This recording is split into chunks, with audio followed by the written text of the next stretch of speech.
Did you manage to read that Facebook post that I started with today? Let me read it to you again. You can't hold hands with God when you're masturbating. Why are some Christians so fixated on the sex lives of other people? It strikes me as very, very odd and actually non-Christian. Jesus is very clear, I think, about the sort of things he's expecting from us, the love your neighbour sort of thing. And in the parable of the sheep and the goats, this is what he says to the sheep, to the people who are going to go into the kingdom of God. I was hungry and you gave me something to eat. I was thirsty and you gave me something to drink. I was a stranger and you invited me in.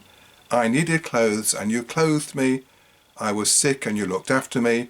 I was in prison and you visited me. And they say, hang on a minute, we didn't do any of those things to you. And he says, as if you've done it to the least of these, you have done it to me. So he is very focused on doing things for other people, particularly those people who are suffering. But some Christians seem to be much more interested in what I'm doing with my right hand than whether I'm helping other people.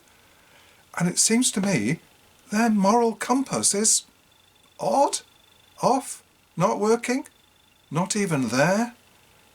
And it's Christians who are often claiming the moral high ground. They're saying we have objective morality because we have the Bible. But they've got things out of proportion. It reminds me of that other parable of Jesus, the one about the gnat and the camel. You blind guides, he said, you strain out a gnat but swallow a camel. And so there, he's talking about drinking a glass of water and making sure you've strained any little flies out, but you're swallowing a camel.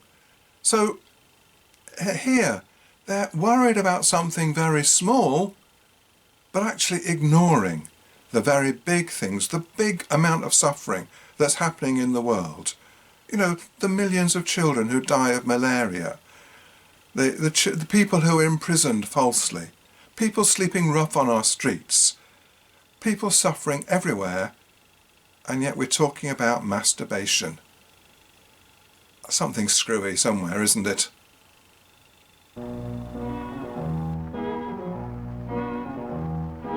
ain't necessarily so. It ain't necessarily so.